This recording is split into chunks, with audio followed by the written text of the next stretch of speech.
first, let's bring in my panel. Page Centre's Chief Executive Gerard Holland and columnist with the Spectator, a bit of a radio star too, Terry Barnes. Gents, welcome. Let's start with these tax reform ideas. I want a bit of good news out there. We're just drowning in all the doom and gloom. But some ideas on the table by some in the Liberal Party. They want to see tax deductibility of private school fees and they want income splitting. I love this one for couples. Terry, what do you think of the ideas?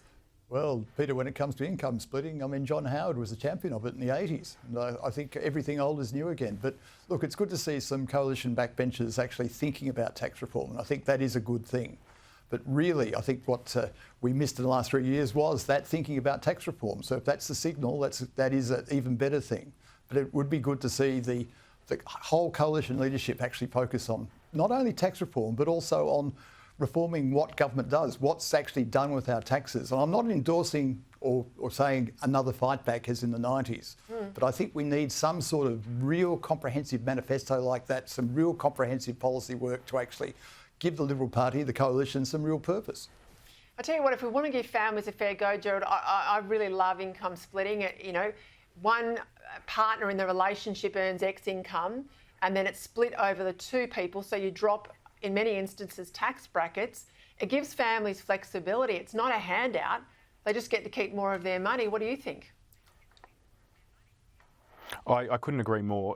There is a communicative value to the law. What we choose to tax sets what we choose to incentivise, what we choose to disincentivise, and it shows what we value as a nation. At the moment, we treat families as independent, individual economic units. And so if that family makes a decision to, say, take some time out, one of the parents to look after kids, to care up for the older generation, they are then punished by the tax system because we currently don't recognise that is an economic unit. And income splitting, what it does is it just gives families more choice about how many hours they work, about making the best decisions for their kids and for their family. And at a time when we've got one of the lowest birth rates on record, I think it's 1.44 children per woman now, we really need to be looking at, well, how have we created an economic system as a society that is disincentivising one of the most value and important things that we can do in our short time on this earth? I'll also make the quick point too, we tax people as individuals, but when we give them their money back as handouts, we treat them as a household, and so we're not comparing apples and apples here.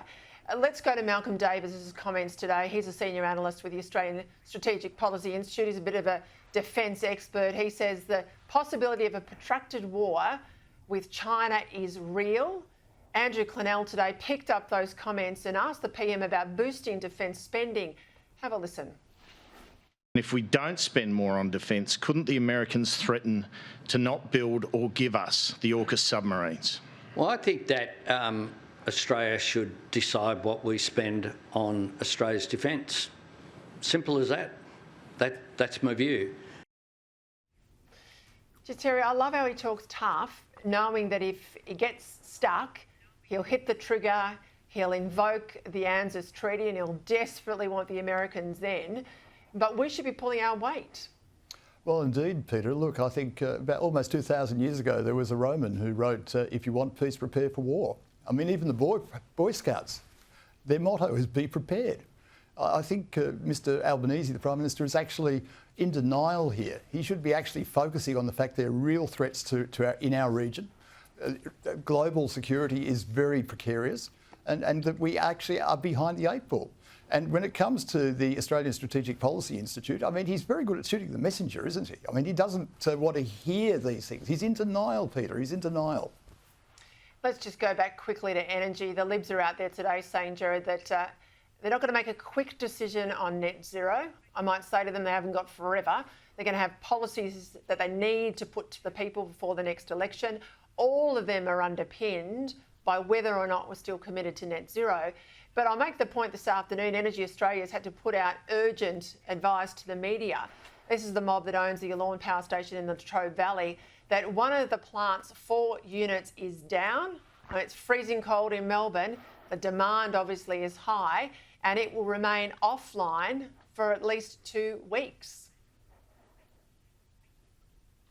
Well, Peter, in the short time that we've had these targets, we've seen electricity prices soar, some of the most expensive in the world and drastically outpacing inflation. We've seen even greater insecurity in our grid as we have basically turned away from investing in reliable, dispatchable baseload power. We've seen living standards fall as a result, one of the biggest drops in the OECD, and we've seen a record number of business insolvencies as industry just isn't able to cope.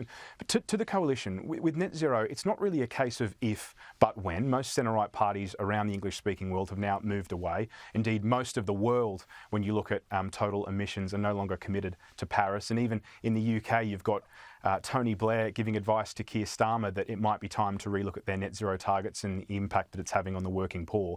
But time is not on our side in an election cycle. The Australian public haven't been told the truth by our public broadcasters, by our legacy media, by their current elected leaders, be it the Energy Minister or the Prime Minister. And you have to tell them that story. You have to bring to them the facts. You have to bring to them what the rest of the world is doing. You have to bring to them how that's impacting us at home. You have to bring to them and communicate how these surging prices impact their living standards, impact their cost of living, and to slap it on at the end in, getting close up to election, that's not enough time to bring the Australian public on this journey. So I think there's a real opportunity here to lead, just like they did with The Voice, but you have to take the time and walk with the Australian public who actually haven't had this conversation properly yet. And a little bit of political bravery too, but we'll see if that happens. Jared and Terry, thank you both.